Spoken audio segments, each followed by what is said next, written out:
It was a long and lonesome road, and the night never seemed to end. No matter how long I sat down to catch my breath, and no matter how long I walked, the dark just seemed to get darker. You lose all perception of time when you move forward and nothing seems to change. At some point, I stopped dead in my tracks. There was a person standing on the road ahead of me. It vaguely resembled a woman dressed in a blue kaftan. I called out to her. I asked her who she was, where I was, and if she could help me. My throat was getting dry. I hadn't brought any water. I got no response and she just walked away. I followed. The forest opened into a clearing, an open space with log cabins, garden plots, apple trees, and a small jetty for fishing. The roofs were partially covered in solar panels and there was a communal tool shed down by the riverbank. There was a water pump at the edge of the clearing, so I figured the river water wasn't safe to drink. I could tell there had been a community of people living here at some point. Right now, however, there was no one around. I hurried over to the water pump and pumped it a few times. Having that ice-cold groundwater pour into my hands was beautiful enough to make me cry. I drank myself nauseous. Leaning against a birch tree to catch my breath, I noticed that the woman with the blue kaftan was gone. I was left there, among the cabins on my own. All the cabins were open, 2 rooms each, 1 bedroom and 1 storage room. There was a communal kitchen in one of the cabins down by the river. I couldn't help but to imagine some sort of hippie collective living here, sharing stories by the campfire. I found a bed complete with a blanket and pillow. All I had to do was brush off a few stray May beetles. The next day, I woke up with this awful headache, like something had moved inside my head. Maybe it was exhaustion from the previous night, or maybe I'd caught something. I could still taste the ammonia from the previous day, where I'd lost both Evan and John to that thing. But having no one to talk to, there was no reason to put my experience into words. I was in survival mode, and I decided to look through the place thoroughly. It became apparent that this was a collective once named St. Gall. At least 8 people used to live here, according to the number of beds available. It wasn't entirely clear what made them leave, but it must have happened soon and suddenly. The woman with the blue kaftan was still nowhere to be seen. The place was stocked to the brim. Canned goods, fresh preserves, all kinds of dried meat. A shelf full of vacuum-sealed smoked fish. These people were self-sufficient. There might not be any plumbing, but there was a makeshift shower, provided you heated up some water beforehand. The solar panels were linked together into a series of batteries all meant to power the kitchen. There was even a radio and a TV. Heating was done with wood furnaces. There was a well-used chopping block by one of the garden plots, bearing witness to many hours of diligent woodcutting. It took me the better part of the day just to get a good idea of what this place had to offer. By dinner time, I figured I could probably stay there for months on end if I wanted to. I might be able to ride out the entire Yearwalk right there at St. Gall. The apple trees were one thing, but the woods were covered in blackberries and wild plums. Hell, if I could figure out how to fish, I could stay there indefinitely. By dinner time, I dug out one of the many bags of rice from storage. I used some red cabbage preserves along with some salted fish, kind of lake sturgeon I think. I seasoned it all with some rock salt and basil. I spoiled myself a bit. It made me think back to the time before I left my home in Maryland. I used to cook for my mom and stepdad 2 times a week, and I'd had ambitions to go to culinary school once. They just refused to let me do it, saying they wouldn't support my ambitions until I made a conscious effort to abandon my perverse life choices. Backwater fucking assholes. As I sat down by the jetty watching the sun creep lower and lower with a warm bowl of food in my hand, life didn't seem all that bad. I could get used to it. For the next few days, I just went into my own head. Not talking to anyone and having no contact with the outside world really puts things into perspective. Time becomes your own, and everything you do is all yours. There is no one to do anything for but yourself. No compromises and no excuses. I'm not sure I've ever felt so free. And honestly, after staying at Evan's place for weeks on end, I could use this space to stretch out.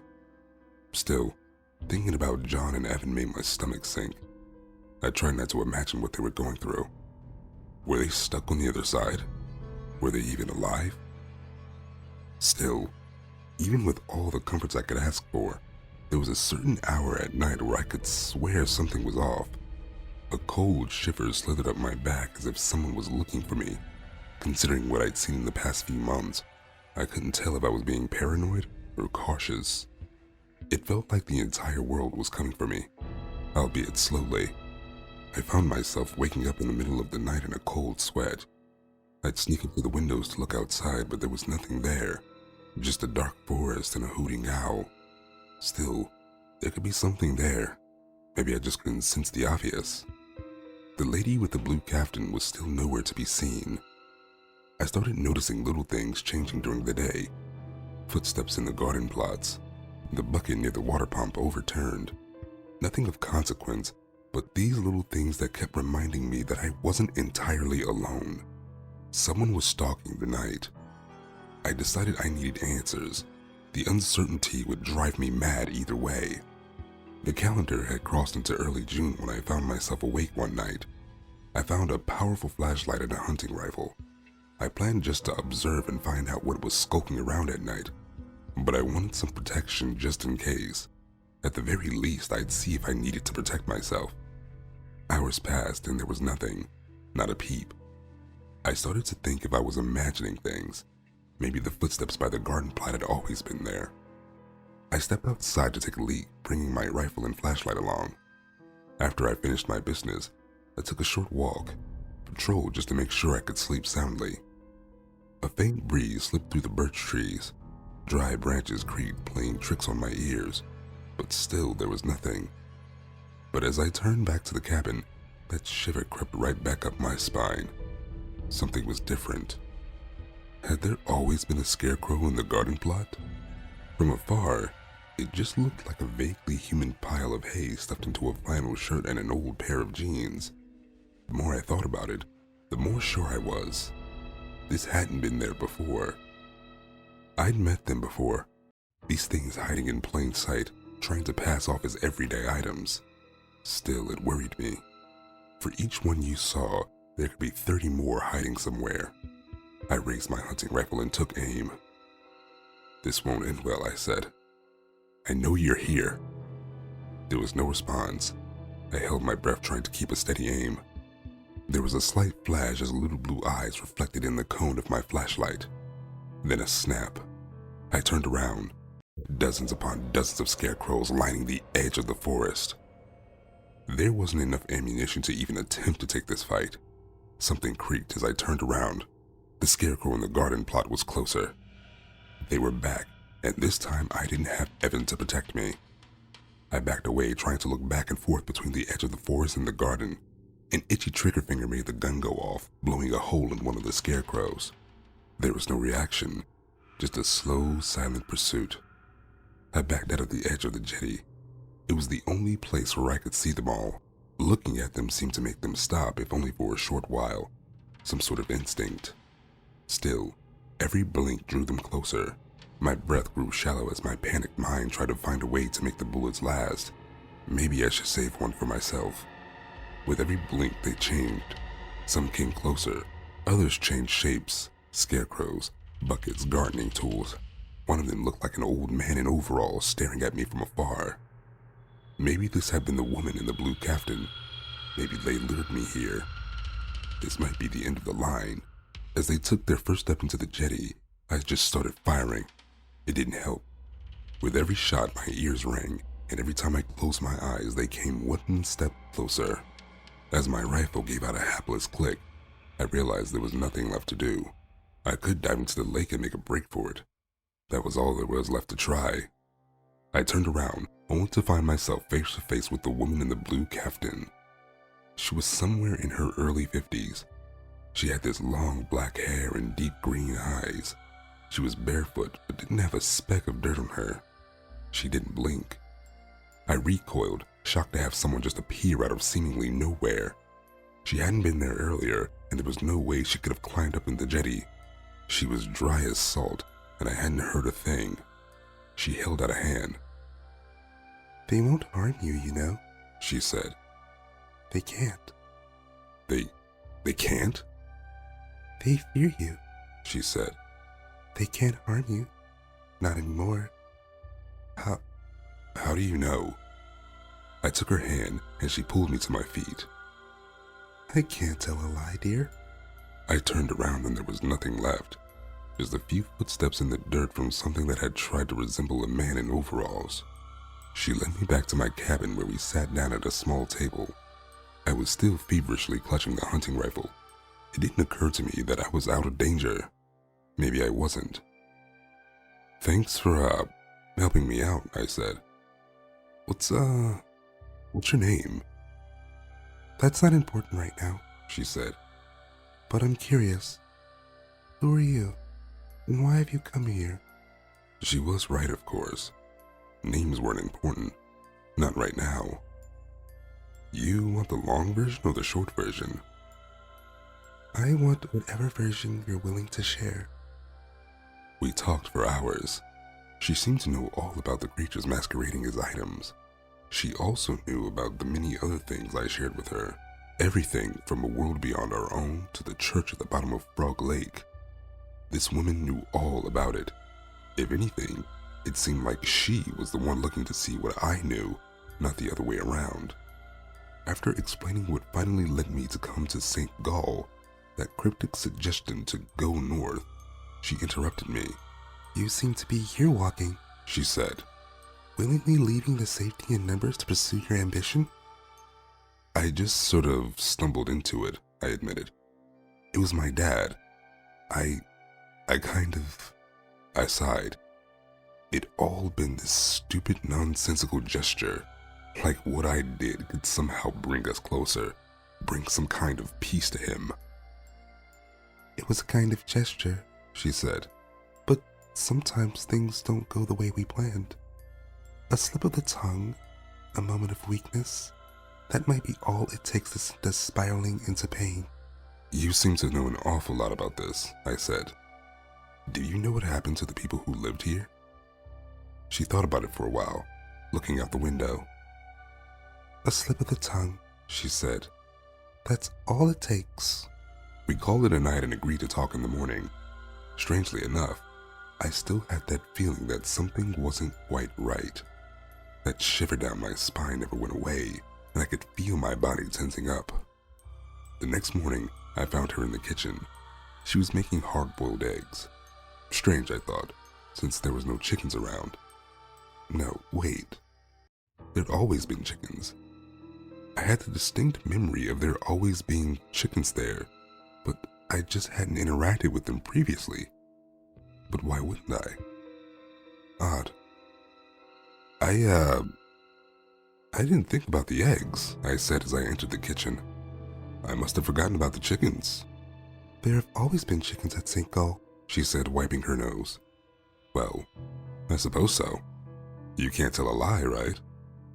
She just shook her head, without the hint of a smile. As we had our breakfast, she looked up from her plate. She'd been silent for a few minutes, stuck in her own thoughts. I want to be clear. She said. When I say I can't tell a lie, I'm not exaggerating. What do you mean? What I say is true, even if it shouldn't be. So when I say there are chickens, but maybe there shouldn't be. I just blinked, munching on my hard-boiled egg. I mean, it becomes true, and also it has always been true, She clarified. which is why you might experience this sudden sense of disconnect. I didn't even question it. At that point, I'd seen and heard so many absurd things that this was just the cherry on top. To me, it sounded like a genie able to grant wishes. Why weren't the blue-eyed things coming for her instead of me? Do you have to say it, or is it enough to think it? I asked. Unclear, She sighed.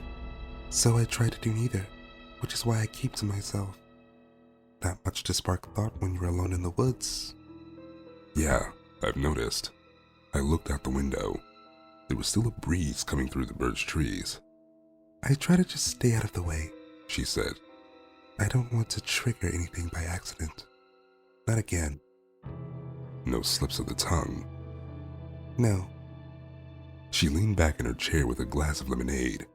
She had this strange look about her, like she was having trouble keeping her thoughts in check. She looked worried. "I used to have terrible nightmares," I said. "I used to think there was something wrong with me. My mom kind of wanted me to think that, so that I had all these awful nightmares all through my school." That sounds awful. It was, I sighed. "So whenever I feel like something I am is bad, I make a conscious effort to be kind to myself. Otherwise, I'm just punishing myself for something I can't control." I see. She nodded. But what do you mean by nightmares? She blinked and tilted her head. There was that feeling again, like I was missing something, like something had changed. "You know, nightmares," I said. "These images that come out of nowhere when you sleep." You mean a dream? I've had those, she said. I've had plenty. "Like a dream, but horrible, dark." She nodded, putting away her empty glass. I'd like to try one sometime, she said. I don't scare easily anymore. I spent the day trying to learn how to fish, trying to find a better toothbrush and trying to fix a hole in my socks.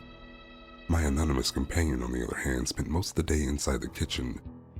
She was trying out various preserves and just relishing in flavors, like she hadn't eaten in days. I made her a fish curry that night.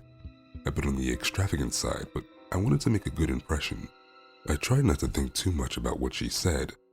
Maybe it was true, maybe it wasn't. All I knew was that there'd been chickens at St. Gall since the first day I got there, and I hadn't paid them much attention. It made sense though. They had everything they needed without me. That night, as I laid down to sleep, my stomach kept turning. There was some part of me trying to keep me awake. Then a scream. A violent, unbridled screech. A woman emptying her lungs, tearing through her throat. I grabbed my flashlight and rushed outside. The woman in the blue caftan was sleeping in the cabin across from me. It must have been her. I flung open her cabin door. She just stood there in the middle of her bedroom. Her eyes had rolled back in her skull and her mouth was wide open at an impossible angle. She just kept screaming like there was no end to the air in her lungs, a cold sweat forming on her brow. She was having a nightmare. I blinked and I was in a different place. An old house, somewhere in the Canadian countryside. There'd never been a St. Gall. I'd come there looking for a friend, but all I found was horror. A house full of teeth, hiding like insects behind every nook and cranny. An awful wet smell like the inside of a wooden mouth. A man with a face full of broken teeth looked up at me, on his knees, begging me to kill him. I raised a hammer and a metal bucket. I had to beat him into bloody pieces. Nothing could remain. Then another place, another truth. I was looking at a man sitting in a gas station bathroom, rust leaking out of his eyes and mouth as his foam died in his hands. Battery acid leaked onto the floor as his joints creaked like dying hinges.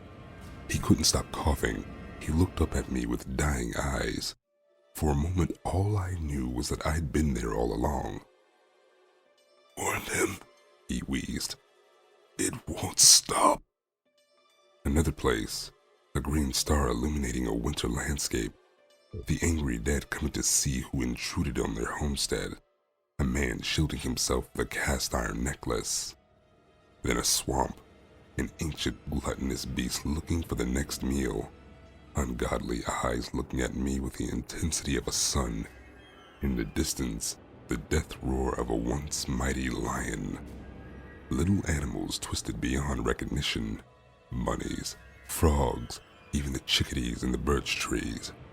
Horror after horror after horror. Parades of unspeakable cruelty. I was being pulled like a thread through the eye of a needle, all the while hearing this inhuman screech in the back of my mind. This was true. This was happening. It had happened, would happen, and was currently happening, even if it shouldn't. For a brief moment, I found myself back in the log cabin. I had teeth falling out of my pockets and my shoes were wet from the swamp. Rust covered my fingertips. The woman with the blue caftan touched my shoulders, her screams turning into a soft cry. You're here, She said. You are not there with them. Their place is not yours, and their horrors are their own. She hugged me, but it wasn't human arms. It was something else, something I couldn't perceive. I'm sorry. I'm so sorry, She cried. I wanted to feel again. What did you... I had a nightmare. She stepped away, holding her head. She groaned, trying her best to stay in the moment. I can't stop seeing them. I try to make them go away. But it might just... She stepped away as her eyes turned white. Blood started dripping from her ears, little drops plopping on the wooden floor. No, She groaned. I can't stop seeing them. I can. Wait! No! Suddenly, I was floating in a river, gasping for air. I kept bumping against things in the dark. Faces, limbs, torsos. Dead bodies floating, dragging me along. The air tasted sour and the water stung my nose as a lukewarm gulp slipped into my lungs. Then an old house, a swarm of flies in the shape of a man, forgotten souls given wings and hidden away. He welcomes me as something sharp claws at my back. I turn around, only to see somewhere new. A monstrous man steps out of a lake. A man with a melon-shaped head and a sinister grin. More, he chuckles. More! I'm at a cliff overlooking the New England coastline. I've lived there all my life. I'm old, and my bones are weary. The woman in the blue caftan is there, her dark hair waving in the breeze. Am I seeing things that have been? She cried. Have they always been? These creations of my own? Or... Please, Dad, please. For a moment, I think she's talking to me. She reminds me of the daughter I always and never had. I take a step forward to comfort her, but she's not talking to me. A white feather brushes against my shoulder, and I felt that cold shiver running up my spine again. A blood-red eye in the sky, the size of God itself, parts the clouds. A rain of blood started forming in the skies above, staining more than the earth. She grabs me.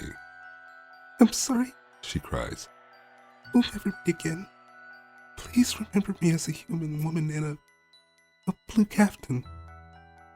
She wiped her nose as a bloody raindrop touched her cheek.